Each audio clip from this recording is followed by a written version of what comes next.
if you look to your natal, why did I say that like that? It is Taurus season. The seed that has been planted during Aries season is now growing roots or completely perishing. And that's not necessarily a bad thing. And we're going to get into it. Aries season was full of crazy astrology, probably some of the most chaotic astrology of the year. And Taurus season is where we can really root down, ground in our physical presence, into our feelings, what feels good in our body. Taurus is all about that fixed earth energy. It's ruled by Venus. It loves luxury. It loves to feel good. It loves to be pampered. And this is an opportunity to lean into the softness and the calmness after the storm.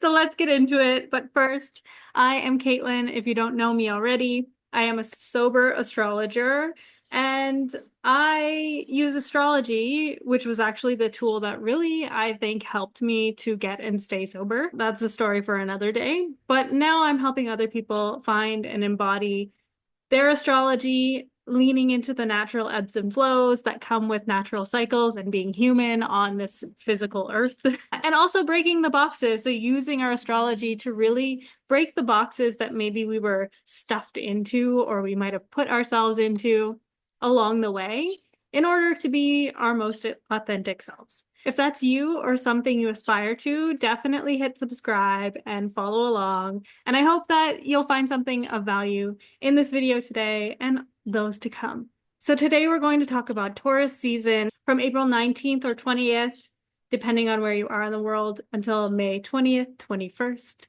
So what is Taurus season?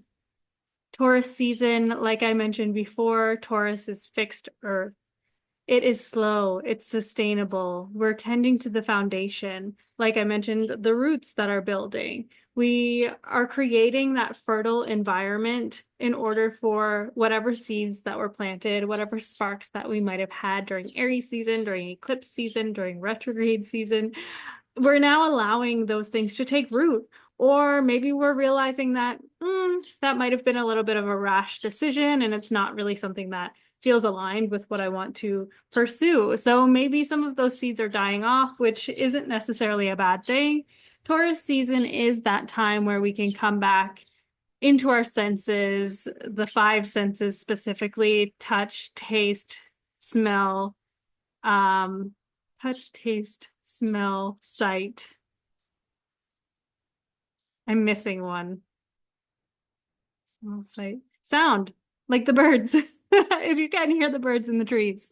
So we're leaning back into the five senses, remembering that we're in a physical body, because sometimes Aries can be so quick and so fast and things are changing that we're like, oh yeah, I forgot that I have this meat suit that I'm carrying along, and I also need to take care of this meat suit in order to really nourish myself and therefore nourish the foundation from which my dreams are going to grow and hopefully flourish. So Taurus knows that the most important thing is to tend to the foundation, to tend to the structure that is going to allow the tree to fully blossom and bloom. Because without that foundation, without the fertilizer, without the things that, like all the yummy things, Taurus is very, ooh, I want to feel good. I just want like the yummy things. I want, just that sense of Venusian, like the pleasure. We want to feel that pleasure too. And I think one of the most valuable things during Taurus season as well is to really indulge in a way that isn't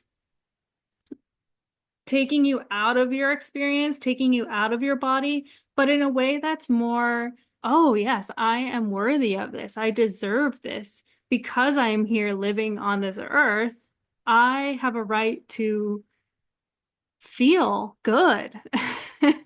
And Taurus season really teaches us that quality is much better than quantity. So we don't need all of the things. That could be a low road Taurus trait if you are Taurus, if you have Taurus in your chart. Sometimes it can show up as in like, I need all of the material things. I need the brand names. I need the all the things that external things that will make me feel good about myself.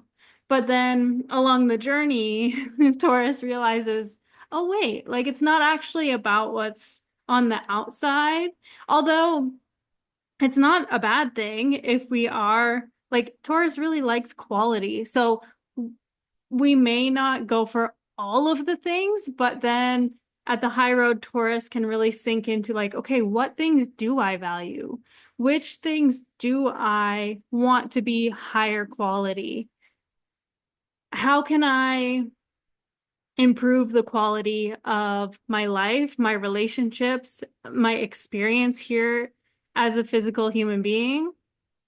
With the help of external things, but not making the external things mean that I'm worthy. It's more of the internal, like what makes me feel deliciously beautiful? What makes me feel most like me? So Taurus can be a little bit stubborn, can be a little stuck in the mud, can be a little particular, but that's because it values the quality over the quantity. So Taurus knows if it buys this really quality like shirt that is, I don't even know what makes a high quality shirt because my things come from the thrift store. But that's also a Taurus thing too. It's like, okay, the things from the thrift store, it's like antique. It lasts. It's built to last. Taurus knows that the best things are built to last, and it's not necessarily the fast fashion. It's more of like, okay, the things that make me feel good, the things that have like a certain softness to them. It's funny because under a Taurus moon, it's usually under a Taurus moon that I'm like, even like unconsciously, not even noticing, but it's usually the days that I choose to wash my sheets. So I have this nice, clean, you know, that feeling when you get into the bed after you've just washed your sheets and it's just like, oh, like it just feels so magical. And it's always under a Taurus moon. I won't say always, but often.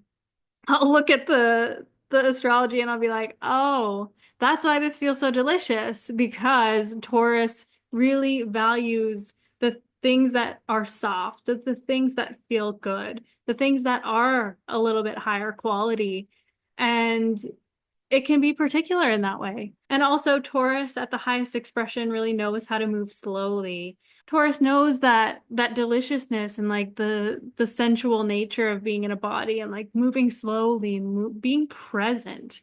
Sometimes those higher quality items can help us to feel more present. It could even be like putting your hands in the dirt. It's like just feeling the quality of the earth. It could be the abundance around us. Like I've been noticing I have mango trees outside and they are full of green mangoes. And I'm just like, the abundance. Taurus can really notice abundance as well and really appreciate that with time comes this beautiful, delicious fruit that, like, I'm planning to pick all of the, not all of them, there's so many right now, but I'm gonna harvest a few and take them to my friend and just like share the abundance because Taurus really knows that when other people feel good, that also feels good. There's this nourishing quality to Taurus energy at the highest expression.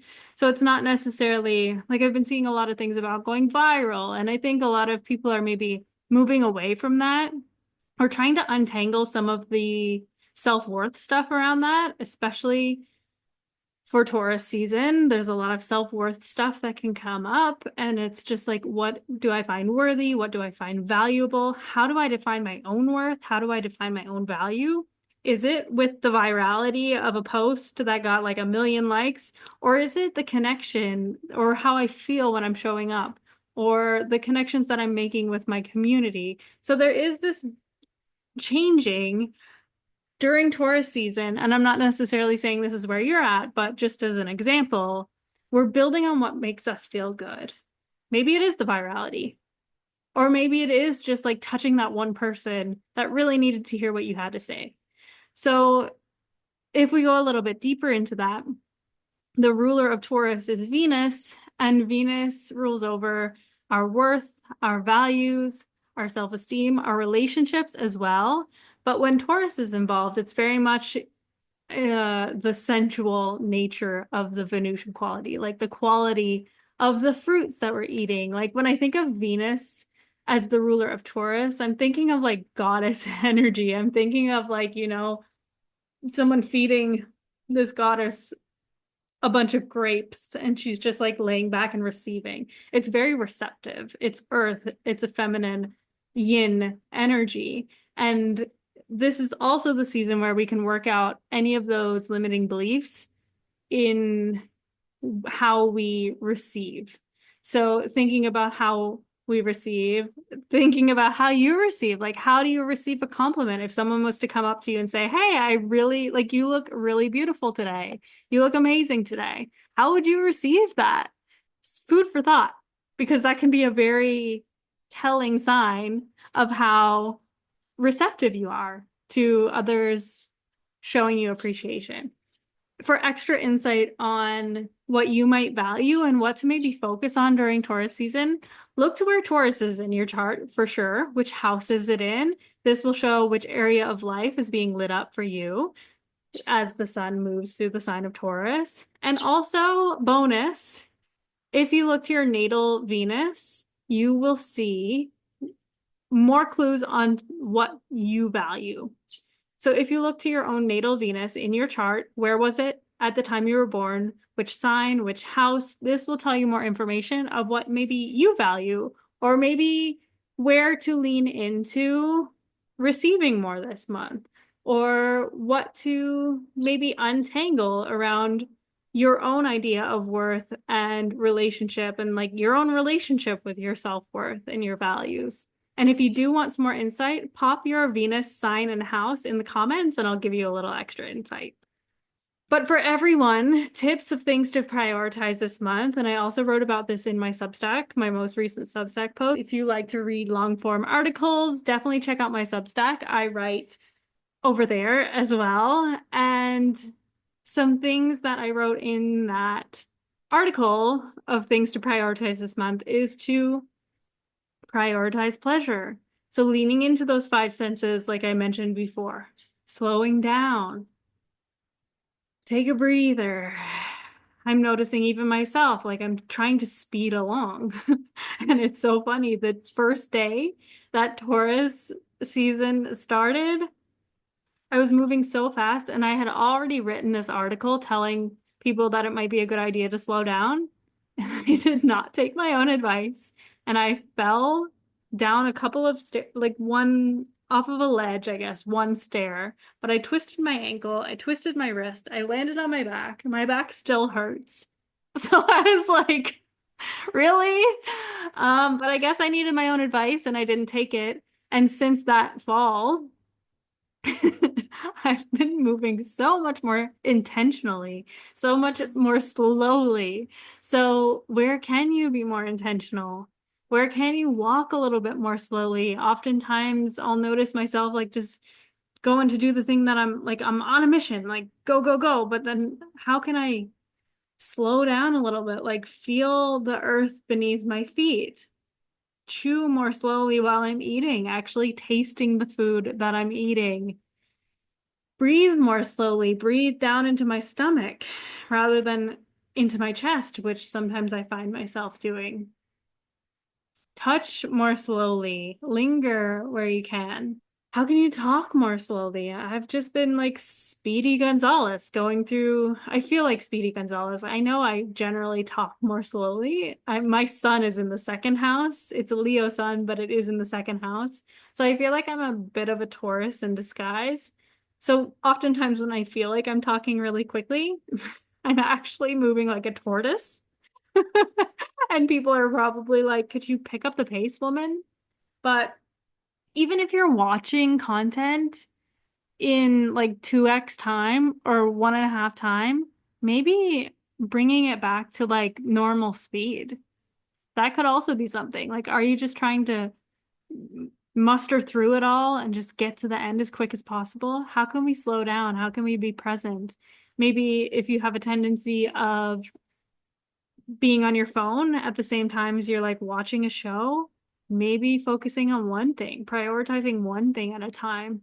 I'm also thinking like, oh, I have so many ideas of things I want to do. I wish I had more hands. But then I'm like, no, because Taurus does prioritize quality over quantity. Sure, I could put all of those ideas out right now, but would it be of value to the people that I'm serving? Would it be of value to myself? Would it be of value to the actual creation, the idea that I have? No, none of the above. It would not be. So I think sometimes lingering and really being present with one thing at a time, Taurus season can teach us very much how delicious that can feel. And then splurging on yourself, if you have a tendency to not buy things for yourself or buy experiences for yourself, maybe this is the month that you do that.